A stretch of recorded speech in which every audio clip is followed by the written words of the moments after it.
আমি সোমা বলছি, সোমা মুখার্জি। এত কষ্ট হচ্ছে ভিতরে যে হসপিটালে বসে থাকতে পারছি না, আমাদের সব ডাক্তাররা সবাই খুব ডিস্টার্বড। আজকে তো ওপিডি বন্ধ রাখা হয়েছে।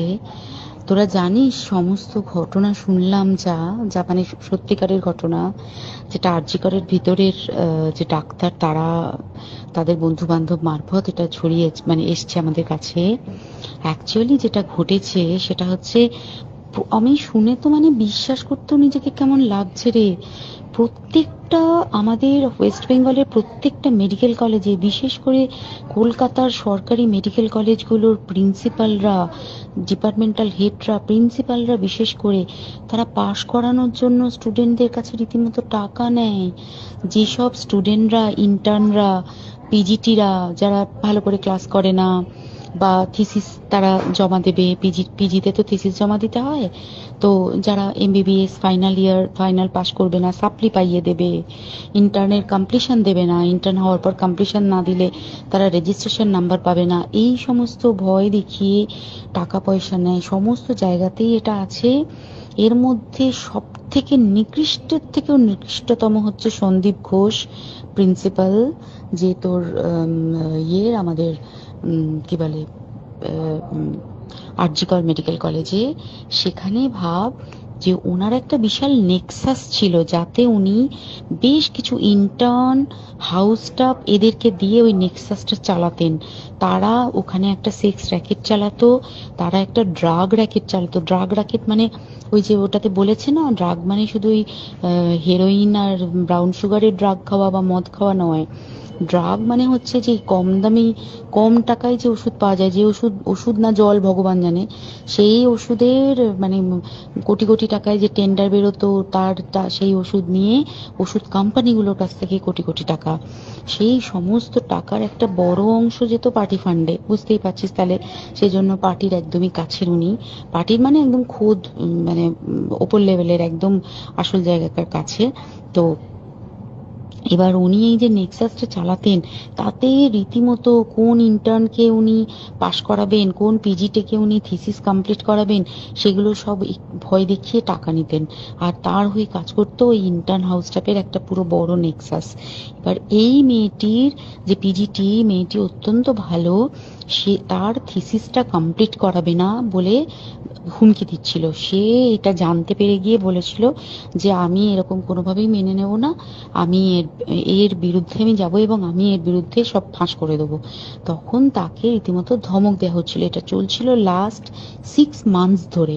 6 মাস ধরে তাকে হুমকি দেওয়া, তার প্রতি মানে বেশি বেশি প্রথমের দিকে কি করছিল, অত্যাচার করছিল। মানে কিরকম, বেশি বেশি করে নাইট ডিউটি দিচ্ছে, at a stress 36 hours duty, বেশি বেশি করে নাইট, বেশি বেশি করে খাটানো। এবং এগুলো সব জানে ডিপার্টমেন্টাল হেড, চেস্টের যে ডিপার্টমেন্টাল হেড সেও জানে, সিনিয়র পিজিটিরা সবাই জানে।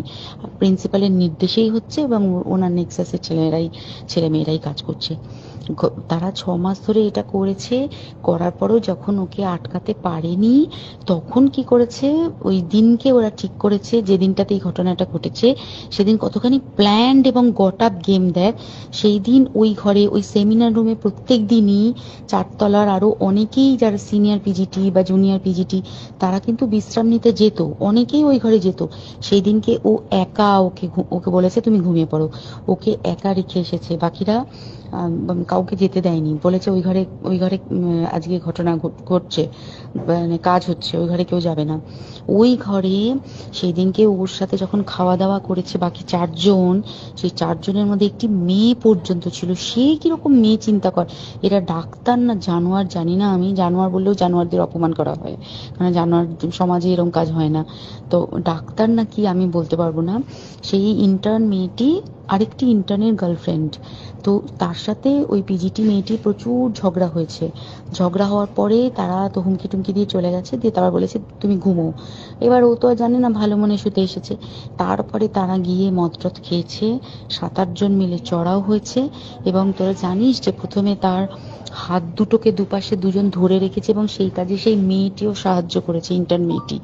2 জন ওকে পা দুটোকে টেনে জরাসন্ধর মতো ছিঁড়ে ফেলেছে, মানে ছেঁড়ার মতো করে টেনেছে, যাতে পেলভিক বোন ভেঙেছে, গলার বোন ভেঙেছে। মানে কি বিপর্যস্ত মানে বিধ্বস্ত, কি নৃশংস অত্যাচার করেছে। ওকে উল্টো দিক করে শুইয়েছে, পিঠের ওপর দিয়ে বুট পরে হেঁটে গেছে, মাথাটাকে এমন থেতলেছে যে মানে স্কাল ফাল রাপচার হয়েছে। এই সমস্ত করার পরে শ্বাসরোধ করে তাকে মেরেছে। মেরে তারপরে আরো যেটা আরো ভয়ঙ্কর, যে একটা মৃত মানুষকে মিনিমাম ডিগনিটি দিতে জানে না। তারা নিচে এসে দেখেছে ওই সঞ্জয় তখন বসে মদ খাচ্ছিল অন্য আরো গ্রুপ ডি স্টাফদের সাথে। সঞ্জয় ছেলেটা হচ্ছে তার কাটা সঞ্জয় বলতো ওরা, ওকে বলে ফল গাই। মানে ওর একটু ওইসব আলুর দোষ আছে, ও যত্রতত্র যখন তখন প্রস্টিটিউট এলাকায় যায়।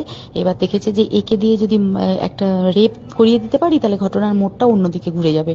এইবার ওকে বলেছে, যা সেমিনার রুমে তোর জন্য রেখে এসেছি, যা তুই এবার গিয়ে কাজ করে দিয়ে আয়। ও এসে ওই ডেড বডিকে রেপ করেছে যাতে তার ভ্যাজাইনাতে সিমেন্ট পাওয়া যায়। তো এবার এই হচ্ছে, প্লিজ আমি নাম করে ফেললাম সবকিছুই। কতজন আমি যে নামগুলো পাঠিয়েছি এই সব ডাক্তাররা, এরা সব জড়িত জানিস। কিন্তু কেউ কোনো প্রমাণ নেই, প্রমাণ লোপাটের জন্য। সেদিনকে ওই ইন্টার্ন এবং ডাক্তাররা যে ওইখানের যে বাথরুমটাতে হাত পা ধুয়েছে, রক্ত ধুয়েছে, সেইটাকে সাত তাড়াতাড়ি প্রমাণ লোপাটের জন্য ওই দেওয়ালকে ভেঙে দিয়ে তার মানে ওই বাথরুমের জায়গাটাকেই ভাঙতে হচ্ছে ওদের। ওখানে নাকি ওরা রুম বানাবে, কালকে দেখেছিস তোরা খবরে। আর বেশি বলতে পারছি না, মানে তোরা তো সবাই প্রোটেস্ট করিস, আমরা তো আমাদের দিক থেকে করছি, কিন্তু কিছুই হবে না। এই পোড়া দেশে কিছুই হবার নেই, শুধু ভেতরে ভেতরে গুমড়ে গুমড়ে কষ্ট পাওয়া। আর আগামী প্রজন্মের যে ডাক্তাররা বেরোবে, তারা যে ইন্টার্ন বা পিজিটি বা এই যাদের কাছে আমরা যাব ভবিষ্যতে, তারা কি ডাক্তার না কি আমি জানি না, কি নিয়ে তাদের কাছে আমরা যাব আর কি করেই বা আমাদের পরের প্রজন্মকে আমরা সুরক্ষিত রাখবো।